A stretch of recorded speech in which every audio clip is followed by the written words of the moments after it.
Dan kita ini tahu Wahabi menguasai Mekah Madinah itu kan dibantu Inggris. Iya. Dibantu Inggris, dan itu membunuh banyak orang.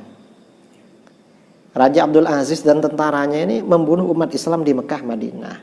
Loh, kok penduduk Mekah Madinah dibunuh? Kan mereka penduduk Mekah Madinah. Orang membunuh orang itu dosa besar, diancam neraka jahanam di dalam Al-Quran. Dan ini yang dilakukan oleh orang-orang Wahabi pada awal-awal berdirinya. Gimana? Pernah ditanyakan? Ke Ustadz saya ya gitu kan. Gimana jawabannya?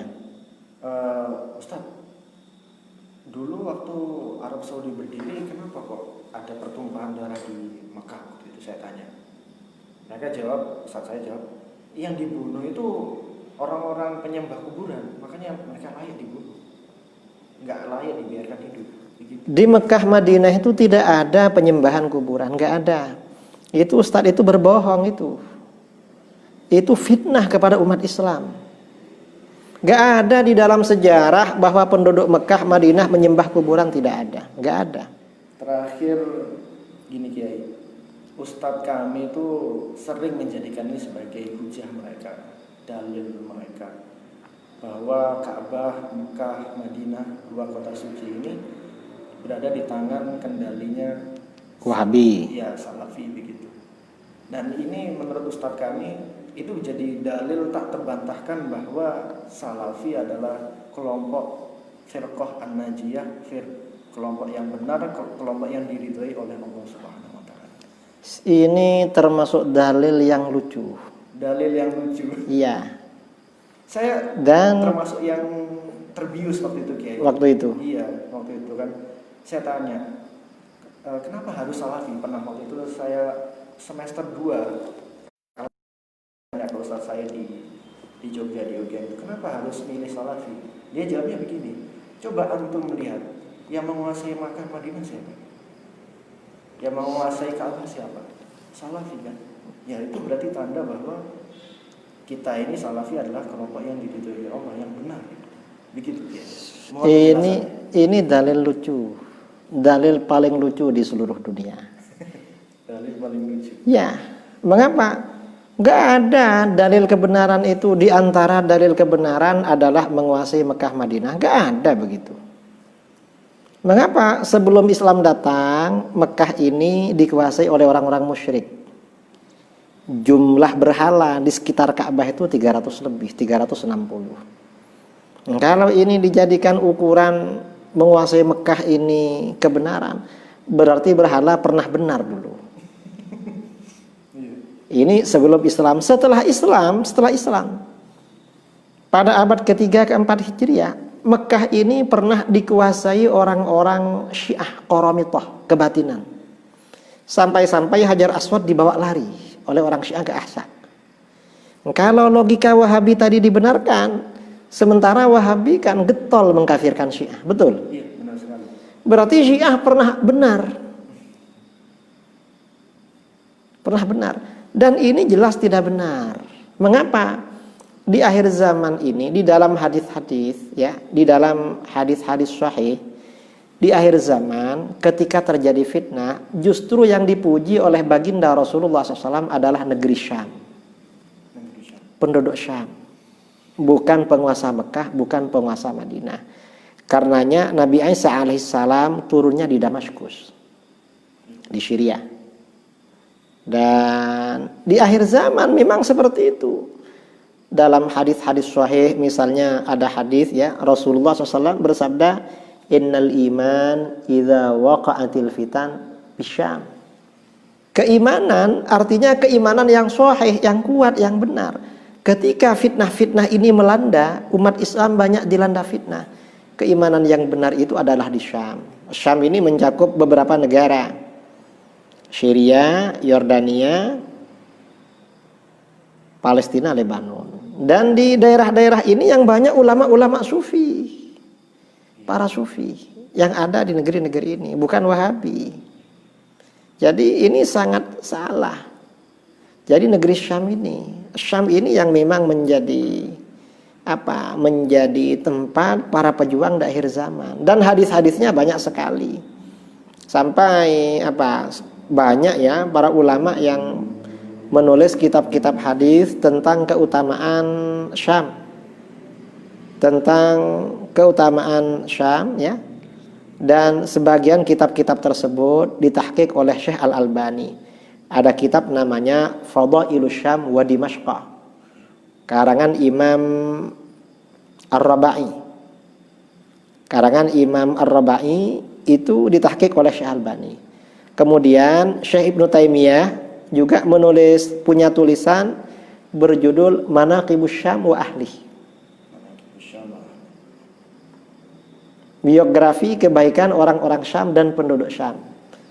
Manaqib keistimewaan Syam dan penduduk Syam. Jadi bukan di akhir zaman itu yang dipuji bukan ini, bukan penguasa. Loh, kalau yang dipuji ini penguasa. Dan kita ini tahu Wahabi menguasai Mekah Madinah itu kan dibantu Inggris. Dan itu membunuh banyak orang. Raja Abdul Aziz dan tentaranya ini membunuh umat Islam di Mekah Madinah. Loh, kok penduduk Mekah Madinah dibunuh? Kan mereka penduduk Mekah Madinah. Orang membunuh orang itu dosa besar, diancam neraka jahanam di dalam Al-Quran. Dan ini yang dilakukan oleh orang-orang Wahabi pada awal-awal berdirinya. Gimana? Pernah ditanyakan? Ke Ustadz saya ya. Gimana jawabannya?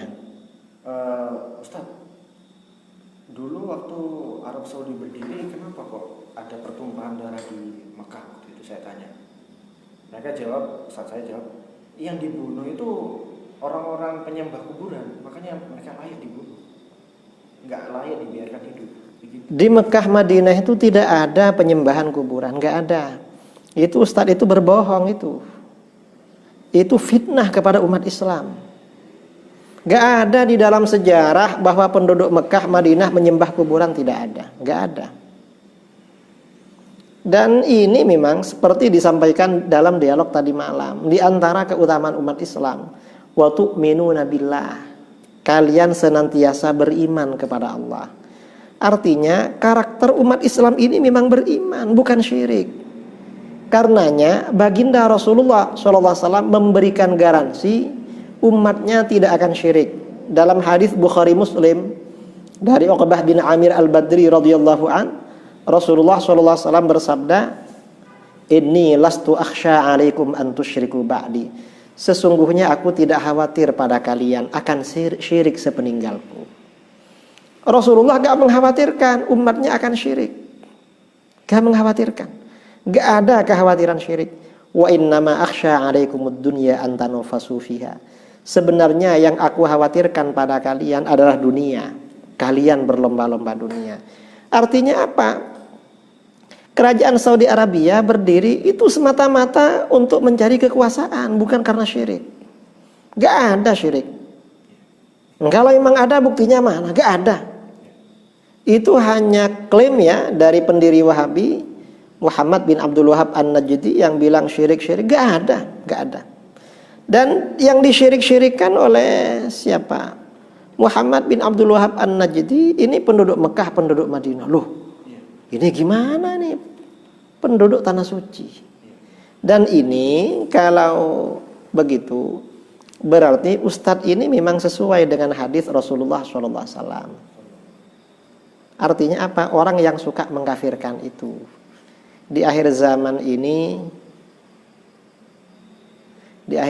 itu yang paling dikhawatirkan Rasulullah ya ini orang yang radikal, yang mudah mengkafirkan. Padahal sesama muslim, tetapi karena mencari kekuasaan mengkafirkan. Jadi gak benar kalau kalau dikatakan kafir itu tidak benar.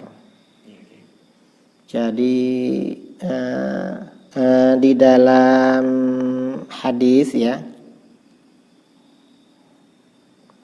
dalam hadis Rasulullah Shallallahu Alaihi Wasallam, dan ini hadisnya sahih ya di dalam kitab-kitab hadis. Ada hadis yang berbunyi, inna akhwafa ma akhafu ala ummati rajulun hamalal Qur'an. Sesungguhnya yang paling aku takutkan pada umatku adalah seseorang yang hafal Al-Quran. Ustadz Salafi kan banyak hafal Quran. Iya. Sebagian. Saya itu hafal Al-Quran. Hatta idza ru'iyat bahjatuhu alaih, sehingga ketika orang tersebut kelihatan indah karena Al-Quran. Wa kana ridaan lil Islam, dan dia juga menjadi pembela pada Islam. Ghayyarahu ila ma Allah fanaza'ahu wara'a dhahri. Maka orang tersebut merubah Al-Quran itu pada apa yang Allah kehendaki. Lalu Al-Quran itu dia cabut, dibuang ke belakang. Wa hamalas silah ala jarihi, dia membawa senjata kepada tetangganya sesama muslim. Waramahu bish, tetangganya ini disyirikkan. Dibilang apa? Ya termasuk tadi menyembah kuburan. Dituduh menyembah kuburan. Gak ada orang menyembah kuburan itu, gak ada.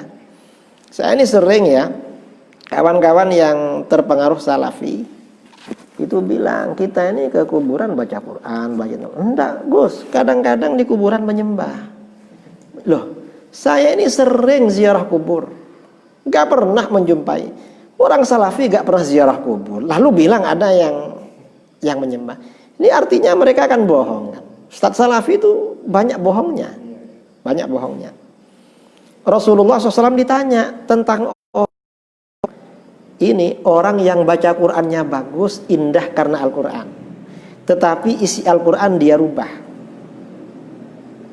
Dia membunuh tetangganya dengan alasan syirik. Rasulullah ditanya, ya Rasulullah, man aula bisyirki ar-rami amil marmi. Siapa yang lebih berhak menanggung dosa kesyirikan itu? Yang menuduh syirik atau yang dituduh? Rasulullah SAW bersabda, balir rami, orang yang menuduh. Yang menuduh syirik. Dalam dunia Islam, kelompok yang memerangi saudaranya dengan alasan syirik itu hanya Wahabi. Gak ada golongan lain. Ini yang dinubuatkan di dalam hadis baginda Rasulullah SAW, termasuk fenomena akhir zaman. Memerangi orang lain karena syirik, dengan alasan syirik. Padahal mereka sendiri tidak mengerti apa sebenarnya itu syirik. Mereka hanya ikut-ikutan, tidak faham mereka. Saya kira, iya, tidak faham. Saya kira ini ya, karena waktu sudah cukup malam dan ini waktu sudah berapa menit, jadi kita cukupkan sekian. Insyaallah besok malam kita akan diskusi lagi dengan mantan Wahabi ini yang sudah bertaubat, dan insyaallah nanti kalau ada organisasi Persatuan Mantan Wahabi Indonesia, siap ya? Siap ya. Siap, insyaallah nanti kita koordinasi. Dengan Ustaz Abdul Somad ya. Ya, insyaallah Ustaz Abdul Somad nanti koordinatornya. Tapi beliau bukan mantan Wahabi. Ya. Mari kita baca doa. Bismillahirrahmanirrahim. Alhamdulillahirabbil alamin. Allahumma shalli ala sayyidina Muhammadin al-Fatih lima ughliqa wal khatim lima sabaqa nashril haqqi bil haqqi wal hadi ila shiratikal mustaqim wa ala alihi wa sahbihi haqqa qadrihi miqdarihi al-azim. Rabbana atina fid dunya hasanah wa fil akhirati hasanah wa qina adzaban nar. Wa sallallahu ala sayyidina Muhammadin nabiyil ummi wa ala alihi wa sahbihi wasallam. Walhamdulillahirabbil alamin. Para pemirsa, demikianlah dialog pada malam ini. Kurang lebihnya mohon maaf. Assalamualaikum warahmatullahi wabarakatuh.